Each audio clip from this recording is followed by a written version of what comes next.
Olá, boa noite, irmãos e irmãs, aqui do nosso canal do YouTube e da nossa página do Apostolado no Facebook.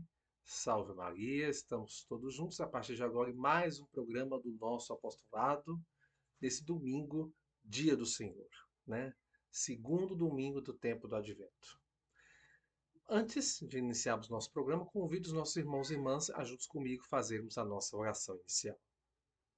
Senhor, aqui estamos reunidos em teu nome, desejosos de construir teu reino. Que o Espírito Santo que enviaste aos nossos corações e mantém viva a tua presença em nós, nos ensine o que devemos refletir e os passos que devemos dar, para que, fortalecidos com tua graça, possamos realizar os teus desígnios. Se tu, ó Espírito Santo, o inspirador do nosso discernimento, ensina-nos a escutar os outros e a nos deixar iluminar por suas luzes, e fazes que sempre busquemos a verdade. Desejosos disto, estamos aqui reunidos em nome do Pai, do Filho e do Espírito Santo. Amém. Muito bem, queridos irmãos e irmãs, dando início ao nosso programa do nosso apostolado. É o último programa que estamos gravando, né, do nosso trabalho, certo? Já no próximo domingo, já adianto para vocês, nós vamos ter o nosso balanço do apostolado 2025. Aí é um programa especial dedicado praticamente exclusivamente ao nosso apostolado, tá certo? Muito bem. Qual é o santo do dia de hoje? Santo Ambrósio, bispo de Milão e doutor da igreja. Santo Ambrósio ele nasceu no ano 340 na Alemanha. Em uma família cristã romana, formado em direito, tornou-se governador das províncias italianas antes de ser nomeado bispo de Milão no ano 374, em meio a conflitos entre católicos e arianos. Inicialmente relutante, aceitou o cargo por entender ser vontade divina. Dedicou-se à caridade, o estudo das escrituras e combateu o arianismo. Defendeu a independência da igreja frente ao poder temporal. Influenciou profundamente a conversão de Santo Agostinho. Destacou-se por sua coragem moral, impondo-se até a imperadores. Reconheceu a primazia do bispo de Roma e contribuiu à liturgia com hinos e construções. Morreu no ano 397, deixando um legado de fé e doutrina como doutor da Igreja Católica. Muito bem. Aí um pouco, né, um pouquinho da vida de Santo Ambrósio, que é o santo do dia de hoje. Bom, na nossa parte de formação católica, estamos dentro ainda do tempo do respostas católicas, né, que são aquelas perguntas, né, com perguntas, com as respostas para os nossos irmãos e irmãs que mandaram ao longo do ano, ao longo dos tempos aí para o nosso trabalho, tá certo?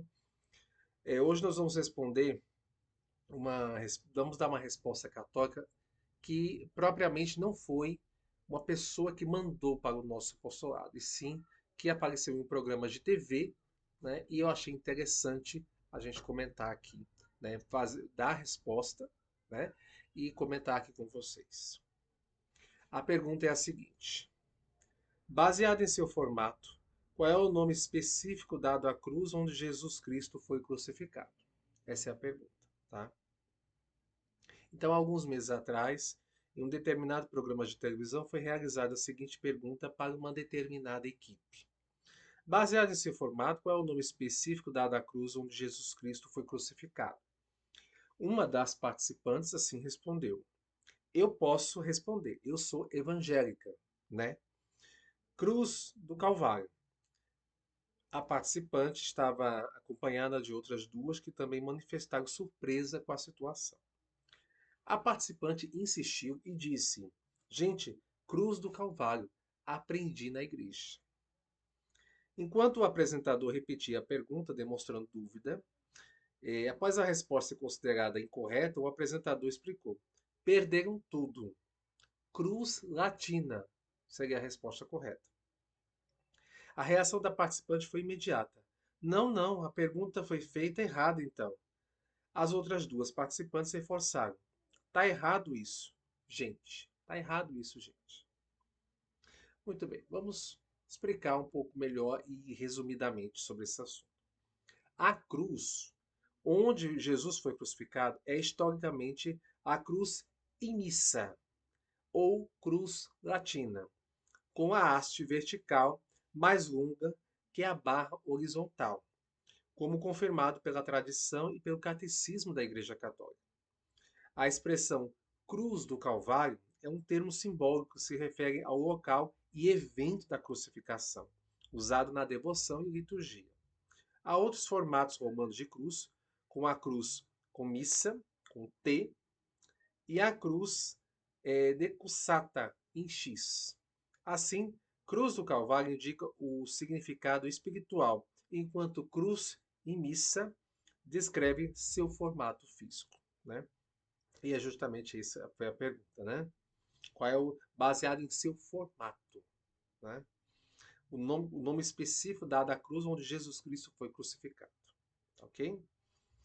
Mais detalhes sobre essa resposta, acesse o nosso blog Defesa Católica.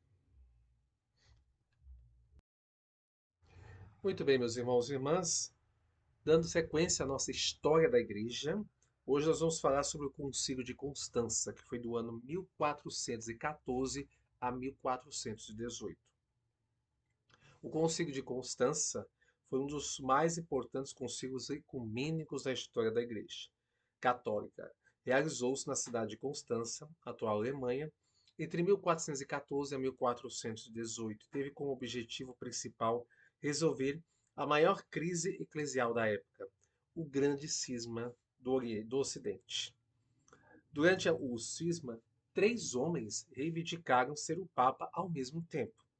Um Papa oficial em Roma, um antipapa em Avignon e mais tarde um terceiro surgido no Concílio de Pisa.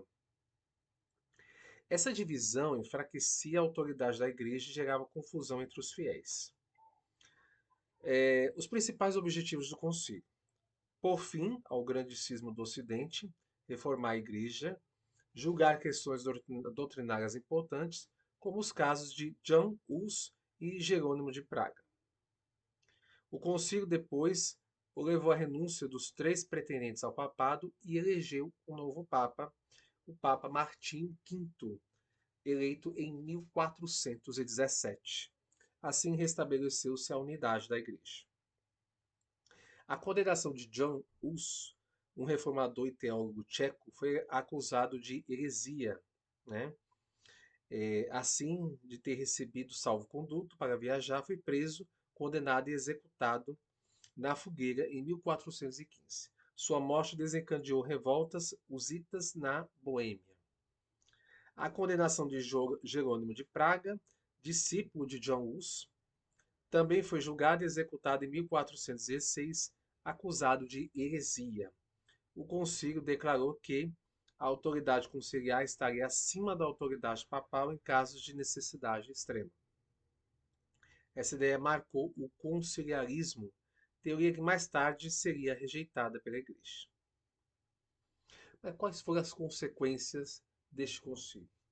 Fim definitivo do cisma, restauração da autoridade papal, com Martinho V, consolidação temporária do conciliarismo, depois abandonado, reforço das tensões que levariam às reformas protestantes um século depois, e transformações políticas na Europa Central por causa das guerras husitas ou hussitas.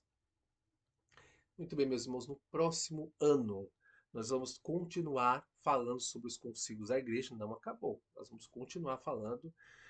Nós vamos falar sobre o próximo será o Concílio de Florença, depois o Concílio de Latrão V, o Concílio de Trento. O Concílio de Trento tem o que falar, né?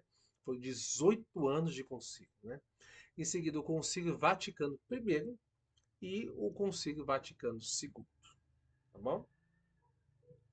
Vamos às nossas notícias católicas? Muito bem, meus irmãos, vamos às notícias católicas dessa semana, né? A primeira delas é que no último dia 30 agora de novembro, né, no domingo passado, o Papa Leão XIV ele celebrou a Divina Liturgia na Igreja Patriarcal de São Jorge, em Istambul, Turquia, destacando a comunhão entre batizados com prioridade ecumênica durante viagem apostólica que incluiu visitas à Catedral Armênia e encontros com líderes religiosos. No mesmo dia, em conferência de imprensa no voo para Beirute, no Líbano, né, pediu o fim da violência no Oriente Médio, alternativas à luta armada e paz no Líbano, reunindo-se com autoridades e plantando uma oliveira como símbolo. Uma outra notícia que saiu essa semana, né, foi uma coisa bem, mais uma vez, né, vamos à polêmica da semana, é que uma comissão do Vaticano decidiu, por maioria, rejeitar, rejeitar a proposta de permitir mulheres como diáconas, o nível mais baixo da hierarquia católica. A mudança representaria a primeira entrada feminina em cargos hierárquicos, hoje restrito apenas a homens. Apesar da decisão, o Vaticano afirmou que o tema não está encerrado e que a Igreja não descarta essa possibilidade no futuro, embora diga que ainda não há condições para uma decisão definitiva. Tá? Então, essa aqui foi uma notícia que saiu essa semana a respeito sobre esse assunto. Né? Então, a decisão da Comissão do Vaticano sobre o diaconato feminino não significa, então, um não definitivo. De fato, a maioria dos membros votou contra permitir a ordenação de mulheres como diáconas nesse momento, mas o próprio documento afirma que a questão permanece aberta para estudo. Tá? Não houve mudança na doutrina atual. A Igreja continua sem ordenar mulheres ao diaconato, porém o Vaticano deixa claro, conforme está na notícia, né, que não há conclusão final e que o tema precisa de mais investigação histórica, teológica e pastoral. Ou seja, não é aprovação, não é proibição definitiva, é uma etapa dentro de um processo de discernimento que ainda continua. O importante é entender que a igreja costuma agir com prudência e profundidade com temas complexos, né? Portanto, o debate não está encerrado, mas também não houve qualquer mudança na prática da disciplina atual. Bom, então, só para deixar claro, isso aí saiu em vários sites na internet essa semana, né? E, para variar, tem polêmica, né? Tem gente passeando, né? Feministas aí, vi uma notícia também essa semana, as feministas, né? Exigindo que a igreja, né, permita, né? A ordenação para sacerdotisas, né, já esse assunto já está definido pela igreja, não tem, né? Agora a dúvida é o diaconato feminino, tá certo? Muito bem. A outra notícia é a missão Duas Vidas celebrou o batismo de 4 mães que desistiram do aborto, olha só, e de 26 crianças salvas. No dia 29, na Igreja Nossa Senhora das Graças, em Nova Iguaçu, Rio de Janeiro, fundada em 1991, a missão, a missão já salvou mais de 3 mil, 3 mil, 3 milhões e 700 mil bebês, oferecendo apoio espiritual, emocional e material a mulheres vulneráveis. A fundadora Doris destaca que o encontro com Deus traz esperança e força para seguir a maternidade. Evelyn, jovem autista, recebeu ajuda após um parto traumático e hoje testemunha sua fé. Bruna, voluntária da missão, superou uma gravidez indesejada e o trauma de ter sido abandonada ao nascimento, reconhecendo o valor do batismo e da oração. Ela venceu a vontade de abortar, pediu perdão e encontrou apoio na missão. Que coisa bacana, meus irmãos, né? Aí é mais uma luta, né, contrária ao aborto, né, a favor da vida, tá certo? Muito bem, essas então são as notícias, principais notícias que eu destaquei essa semana, né? Sobre a nossa enquete, não houve essa semana, né? Não teve, eu não fiz postagem a respeito da enquete. Agora, só o ano que vem é que tem enquete, se Deus assim permitir, né? Sobre as atividades do nosso apostolado, conforme eu disse, hoje é, está sendo, né, o último programa do nosso apostolado dessa temporada de 2025. Né? Não sei se vocês se lembram, nós começamos lá no mês de abril, exatamente quando Nosso Senhor ressuscitou, né? Na ressurreição da Páscoa, nós voltamos, né, com o nosso trabalho. Apesar de ser o último programa do nosso apostolado, devo informar os nossos irmãos e irmãs que estão me assistindo, é que o bate-papo, Terço da Misericórdia, o apostolado pessoal virtual, segue normalmente durante esse período em que não tiver o programa do nosso apostolado, tá certo? Menos o nosso programa e as postagens do blog, é que darão uma pausa, né? E vão retornar no dia 5 de abril. Já tem data para a nossa volta ao nosso programa.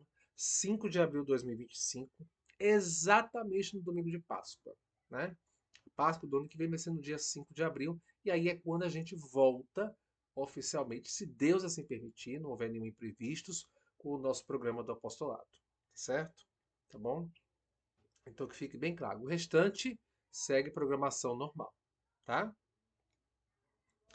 Muito bem. Vamos ao nosso momento de pedido de oração. Bom, eu gostaria então de rezar por todas as almas do purgatório, em especial pelos meus pais, pelo meu irmão, pela recuperação da saúde de todos, mas em especial por Dona Romana Maria Jesus, por Dona Maria Josefa de Lima, por Dona Solange Maria de Barros, por Dona Luzinete.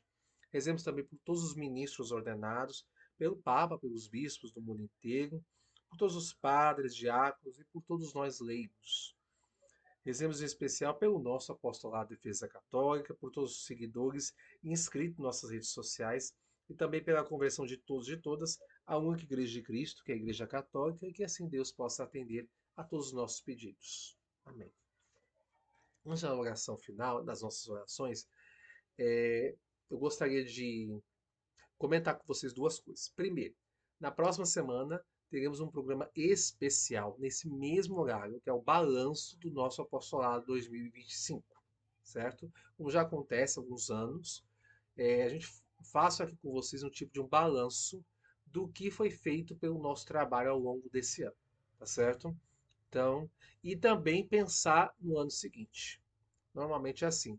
A gente faz o balanço desse ano e pensa em 2026 e eu comento algumas coisas que vão acontecer no nosso apostolado no ano 2026, que, se vocês acompanham o nosso trabalho, sabem que o ano que vem o nosso apostolado fará 20 anos de existência, né?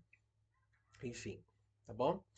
É, quero dizer a vocês que na próxima semana, então, temos o nosso programa especial, que é o Balanço 2025. E gostaria de compartilhar com vocês uma coisa muito boa que aconteceu. Vocês lembram que o nosso apostolado, até então está no nosso blog ainda, né?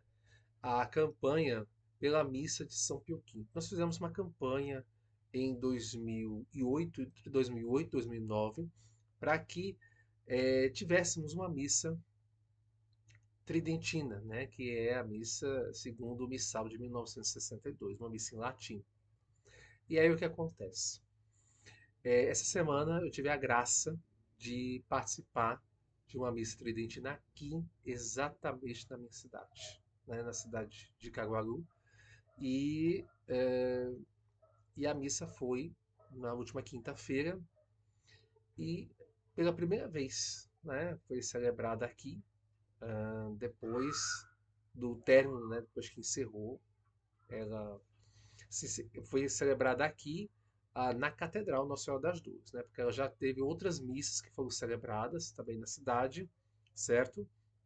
Mas pela primeira vez foi na Catedral, né? Depois da Reforma Litúrgica. Então, veja, meus irmãos, que graça, que bênção, né? É uma coisa, um momento muito sublime, especial, né? Voltados totalmente a Deus. Que maravilha, tá certo? Tomara a Deus, quem sabe, né? Que em 2026 possamos ter, quem sabe, regularmente esta Santa Missa, né? Tanto que foi lutado lá atrás e agora é o momento de colher um pouco esses frutos, né? Então teremos essa oportunidade e quem viver verá, tá? Tomara, nós estaremos aqui rezando por isso, tá bom? Agora, falando em latim, vamos fazer as principais orações da nossa fé na língua oficial da nossa Santa Igreja, que é o latim.